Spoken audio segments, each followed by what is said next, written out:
അപ്പോൾ എല്ലാവർക്കും ഓണാശംസകൾ. ചെന്നൈ മലയാളികളും ഓണം ആഘോഷിക്കാനുള്ള ആ ഒരു തിടുക്കത്തിലാണ്.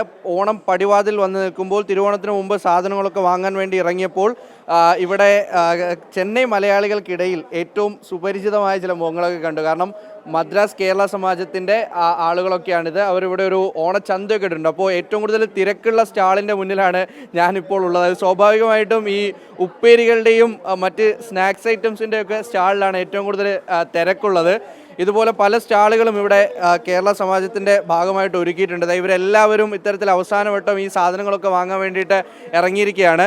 അപ്പോൾ എങ്ങനെയുണ്ട് ടീച്ചറെ, ഓണം ഇവിടെ ആഘോഷിക്കുന്നതാണോ നാട്ടിൽ ആഘോഷിക്കുന്നതാണോ നല്ലത്? ഓണം കേരളത്തിനേക്കാളും കുറച്ചും കൂടെ ഗംഭീരം ഇവിടെയാണെന്ന് തോന്നുന്നു. ഞങ്ങൾക്ക് നഷ്ടപ്പെട്ട ഓണം ഞങ്ങളിവിടെ തിരിച്ചു പിടിക്കുകയാണ്.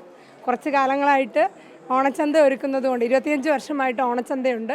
ആ ഓണച്ചന്ത ഉള്ളത് കൊണ്ട് നാട്ടിലെ വിഭവങ്ങളെല്ലാം, ചേമ്പ്, അത്തരം വിഭവങ്ങളെല്ലാം ഞങ്ങൾക്ക് നഷ്ടപ്പെടുന്നുണ്ട്. അതെല്ലാം ഞങ്ങൾക്ക് തിരിച്ചു കിട്ടുന്നുണ്ട്. അപ്പോൾ ഞങ്ങൾക്ക് ഓണം ഇവിടെ സൂപ്പർ തന്നെയാണ്.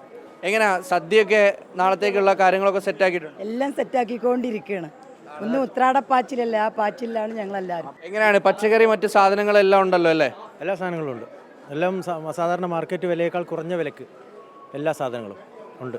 ഇപ്പോൾ 25 വർഷമായിട്ടുള്ള ഒരു റൊട്ടീനാണ്. അപ്പോൾ മലയാളികളെ സംബന്ധിച്ചിടത്തോളം ഇവിടെ വന്നാൽ എല്ലാം കിട്ടും എന്നുള്ളൊരു വിശ്വാസം കൂടിയുണ്ട്. അപ്പോൾ എങ്ങനെയാണ് ഇതൊക്കെ മെയിൻറ്റെയിൻ ചെയ്ത് പോകുന്നത്? കാരണം ഇത് ഇവിടെ വന്നു കഴിഞ്ഞാൽ കിട്ടുന്നത് മാത്രമല്ല, ഞങ്ങൾ കേരളത്തിൽ മാവേലി സ്റ്റോർ എങ്ങനെ ഗവൺമെൻറ് നടത്തുന്നുണ്ടോ അതേമാതിരി ഞങ്ങൾ വില കുറച്ച് സാധനങ്ങൾ കൊടുക്കുന്നതാണ്. അപ്പോൾ അങ്ങനെ മൊത്തത്തിൽ വിലക്കുറവിൽ നല്ല ഭക്ഷണം, ഓർഗാനിക് ഭക്ഷണം നൽകുക എന്നുള്ളൊരു ലക്ഷ്യം കൂടിയുണ്ടല്ലേ. അപ്പോൾ ഈ പ്രധാനമായിട്ട് ചോദിക്കാനുള്ളത് ഈ എങ്ങനെയുണ്ട് ഈ ഒരു മലയാളികളുടെ പൊതുവെയുള്ള ഒരു ഇൻവോൾവ്മെൻറ്റ് എങ്ങനെയുണ്ട്? എല്ലാ വർഷങ്ങളിലും നടത്തുന്നതുകൊണ്ട് ചോദിക്കുക, കൂടുതലാവുന്നുണ്ടോ എങ്ങനെയാണ്? അതാത് വർഷം കൂടുതലായിക്കൊണ്ടിരിക്കുകയാണ്.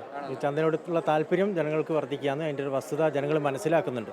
അപ്പോൾ ഇത് മാത്രമല്ല ഇവിടെ ഉള്ളത്, ഇവിടെ പച്ചക്കറിയുടെ ഒരു വലിയ സ്റ്റോൾ തന്നെ ഉണ്ട്. ഒപ്പം തന്നെ ഈ പറയുന്ന സെറ്റ് സാരി, സെറ്റ് മുണ്ട്, അങ്ങനെ പല സാധനങ്ങളും ഒക്കെ ഇവിടെ ഉണ്ട്. പക്ഷേ ഏറ്റവും കൂടുതൽ തിരക്കുള്ളത് എപ്പോഴായാലും ചിപ്സിൻ്റെ സ്റ്റാളിന് മുന്നിലായിരിക്കും. കാരണം അത് സദ്യയ്ക്ക് വേണ്ടി മാത്രം വാങ്ങിയാൽ പോരല്ലോ, അല്ലാതെ കഴിക്കാനും വാങ്ങുമല്ലോ. അപ്പോൾ അങ്ങനെ സ്വാഭാവികമായിട്ടും നല്ല തിരക്കാണ്. പല പല സ്ഥലങ്ങളിലായിട്ട് ഇത്തരത്തിൽ ചന്ത നടക്കുന്നുണ്ട്. പല പരിപാടികളും ഇങ്ങനെ നടന്നു പോവുകയാണ്. എന്തായാലും ചെന്നൈയിലും മലയാളികൾ ഓണം നല്ല പവർഫുള്ളായി തന്നെ ആഘോഷിക്കുകയാണ്. ക്യാമറാമാൻ ശ്രീകാന്ത് ഗൗരീശപട്ടത്തോടൊപ്പം മുഹമ്മദ് റഹീസ്, 24 ചെന്നൈ.